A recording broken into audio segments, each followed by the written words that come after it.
I really enjoy what I do, but it's a hard life to do, and getting over that emotional trauma and being able to actually understand that.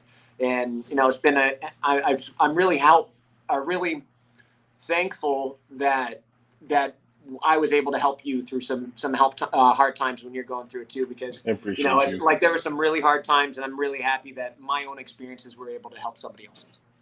Yeah. And that's the other part about like having the permission to share these things with each other, even alone having the permission to share it with yourself, forgive yourself, and then like share that with others. That's powerful. And in the grand scope of all of this, we are the sum of our experiences, and some of those experiences can be very damaging to a point of catastrophe. And some of them, I mean, when you share them with others, you realize that this is a human experience, and through this grand tapestry that is our human experience, pain, it can become power, but really we want peace. And I mean that is something that we somebody who has gone through a lot of pain, a lot of trauma. Now, that's something that they eventually can find, but there's a lot of people who get stuck and who are still in that traumatic phase. And as you spoke today, like some of those things to get past those things, like you would think with a machismo martial arts background, professional fighter, veteran, all these things that like therapy would not be part of that makeup. But the fact is that's mental fitness as much as martial Yeah. fitness and behavioral fitness. Therapy is a good thing. It saves and changes lives. Now, therapy can be in many forms. I mean, there's the official like Western medical approach to therapy, but there's some of the other Eastern therapy approaches. And there was like you would think for a martial arts community that relies so much on like the ethos of philosophy that they would actually pay more attention to it. I know in like the combat sports community that gets lost because it's about efficiency and efficacy, but coming back to it in the end, I mean, if we're truly martial artists, that means we're embracing all of it. That includes not just the martial fitness, but it's the mental fitness because that's when your body goes away. Hopefully, your brain is still there, and that's what is sustainable. So, You do it right, your body never goes away. yeah. So no, like I'm right there with you. And people don't realize on how much of that's important. One Yep. of the reasons that again, I literally get in fist fights 7 days a week is because I'm always trying to find that balance between mental, physical, and spiritual. And Yep. once you have those alignment of that, you're just everything runs smooth. It just does. You get there, but there's so many different ways that you have to try and do that, and it does not work unless you work it. Yep. Okay. Yeah. So you have to work spiritually, you have to work physically, and you have to work mentally. If you're not working those, if you're not working, okay, say a lot of people do good at maybe working two of them. They'll work Hmm. physically and mentally, but not Hmm. spiritually. Or they'll work spiritually and not work physically or mentally. Yep. Yeah, I know a lot of those people. Yeah. Yeah. So make sure you're at least operating on two, not just one. Don't just do that spiritual one. Gotta have So that triangle. Gotta have that triangle. So, yeah, there you go. yeah. So you want to make sure that you're always working on that stuff, and the only way that you get better at this stuff, there's no way to get better without doing work. You're Yep. never going to accomplish anything without doing anything. The only way that you can accomplish a journey is take the first steps to go and continue through the entire journey. You can't just stop. Yep. So Thing like what I wanted to talk about today, like some of the things that you can talk about is like that uh growth after traumatic event of losing a gym, or growth after like dealing with the vicarious trauma of other of your athletes, your students, and then the burnout, the compassion fatigue, because those two topics I talk about all the time, and you can talk about it with experience and um, with your viewpoint that still results in a positive viewpoint. So, oh, yeah. Do you have any thoughts more on, say, like vicarious trauma and compassion fatigue? Because I mean, we've talked about it loosely, but we actually haven't put a title on it here. no, we can go ahead and do it. And those are wonderful ways to label it. Yeah, Yeah, and I'll try and do my best to illustrate, and that we can use those as best we can. I'm game for that. Um, yeah. but yeah, uh, when it comes to actually dealing with absorbing other people's trauma. Yeah. So the absorbing somebody else's trauma, it's just one of those things. If you're really an empathetic person, you know, that's one of the things. You're trying to understand what they're going through and try and feel the emotions that they're trying to feel and do things like that. A lot of people go through a lot of trauma. I know a lot of people that have been through a lot of trauma, and me, I'm trying to be empathetic. I want to understand where they're coming from because I don't want to judge them. Who am I to judge anybody? I want to know what my goal is always, I'm trying to think I want to walk in their shoes, you know, like think I'm stuff like that, right? So, you know, when you do that sometimes though, is that bleeds into you. And if you don't have a good way of protecting your own castle within yourself and your own brain, you know, those things can get in and they can be intrusive and things like that. So, you know, you're going to have some of that, you absorb some of that trauma. So like you're saying, vicarious trauma. So you come in through and it just them actually giving a little bit of that trauma over and you don't realize that it's happening, but it is happening, especially if you're being this empathetic person, like a coach that's trying to help or trying to heal and do things like that. So you have those type of things and you don't realize that your trauma is growing within inside you. You just have no clue. It's almost like pressure within a boiler that's not getting a relief valve on it. And then eventually that without that relief valve going, it's just going to burst. And not knowing that. And it took me a lot of behavioral cognitive therapy. I'm a big fan of it. A lot of meditation and things like that got me past it to realize where was my fault in the situation and what were things that I couldn't control, what were things I could control, why was it necessary for me to take on that responsibility, or I thought that it might have been artificial responsibility that it wasn't need, but I thought that it was necessary responsibility. So, but it still felt the same in trauma in my body and my mind. So learning to get past those things.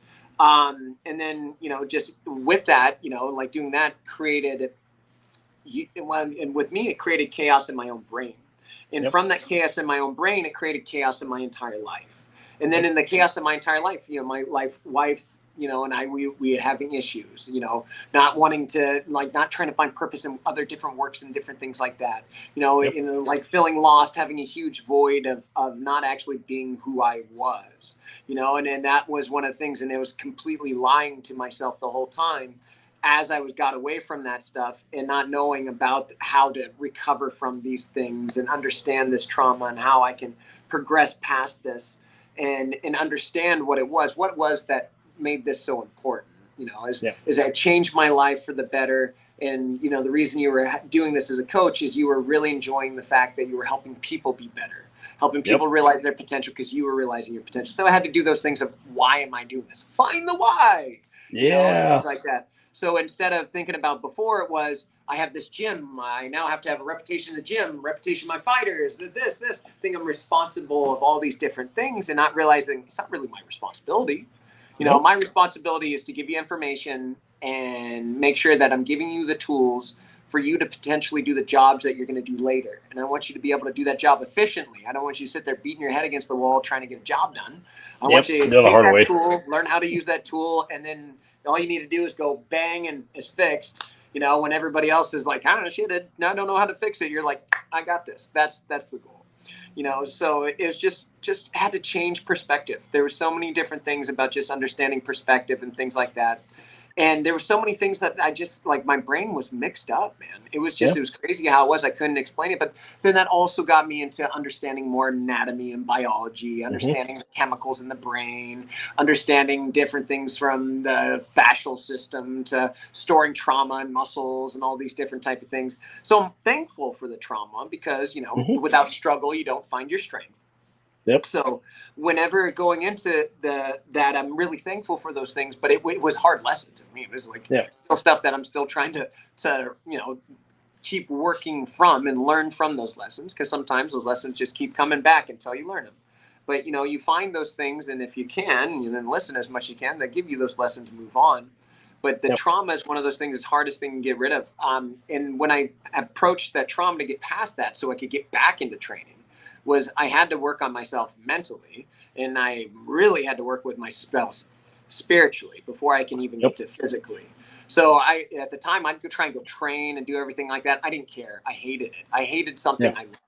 I literally hated what I loved, and which was so silly. It's just because it had all this emotional baggage on top of it that was preventing me from doing my art, which art is just another word for love, people. So yes. art. So I'm sitting there trying to do my art. So I was keeping love from myself.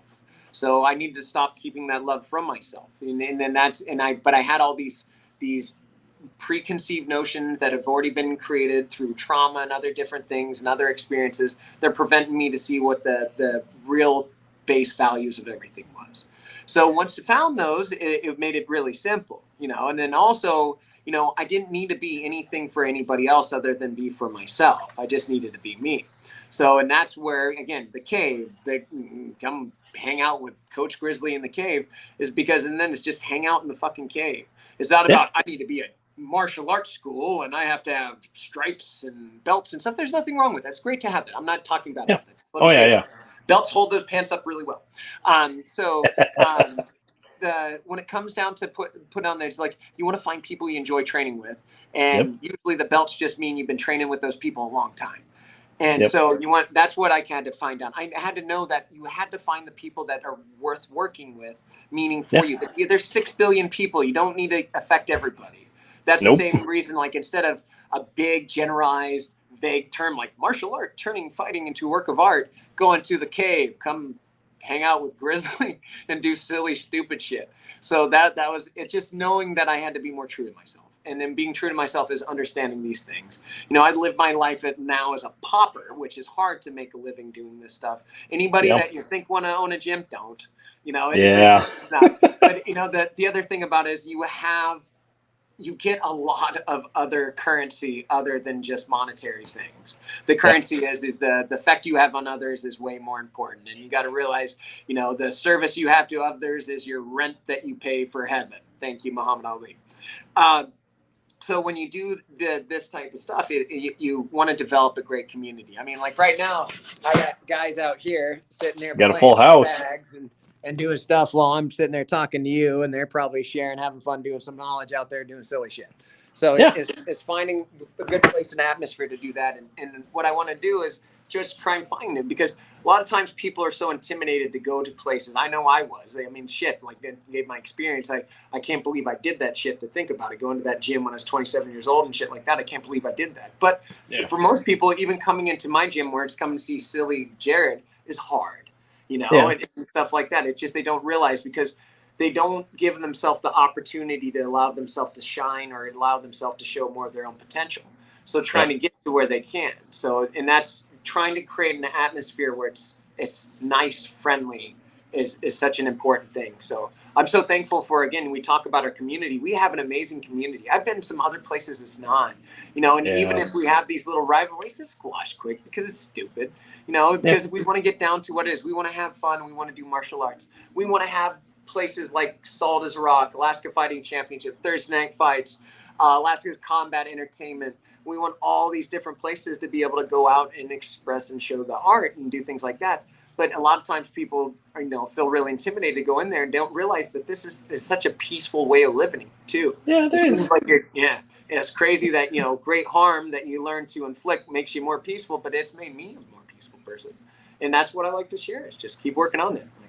Keep sharing things like that. I almost want to turn on, but I don't want to do it to him. But Alex doesn't realize he's out there dancing, having a good time with the bag, and I almost want to show him. That's good. You should. Oh, he stopped dancing, damn it. Because if you can't dance, you can't fight. I mean, I'm of that opinion. If you can't dance, you can't fight. Dance like no one's looking, always. Right? But I get in trouble for that one. I'm it's one of those things that's always trying to create that, and I'm happy that's being conveyed, and I'm happy that my character and who I am is received in such a positive manner. To be honest, and going through all the trauma and everything like that, it's just made so that's even better. So it just makes me understand things a lot more. A lot of this stuff I was just naive.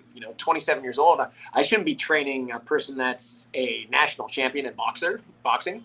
I shouldn't be doing this and this and this. That's what's ringing in my head all the time is like, why in the hell am I, fighting this guy when I've had no experience whatsoever? I didn't get in a single fist fight. And they're like, oh, why am I, it was all these like whys. It was like a lot of this I thought really small of myself. And it's amazing to see the blossoming of potential that has happened for my own self. And I just want everybody to have that awakening, to be honest. It's just the most profound thing that's ever happened to me. And it continues to evolve, and just being able to do that is, again, it's getting paid. Again, owning a gym is not very lucrative, but if you get people that take care of you and you take care of them, it's easy to create that community. But if you like a small community, it works really good. But it can be a bigger community. You have like a Legacy and ABJJ have bigger ones. They have a good community, but again, it's community. You want to be together with those people, but you want to find the people you want to be with. So, I like this. There's amazing African proverb is alone you go fast, together you go far. You just want to find who you want to go together with. And and you want to find that. So creating an atmosphere, and that I just want to have welcome to everybody. Like I get in fist fights from people from every single gym, and so it's so much fun. And anybody that wants to, come punch me in the face or try. You're going to try. You're not going to do a very good job, but you'll try. But so.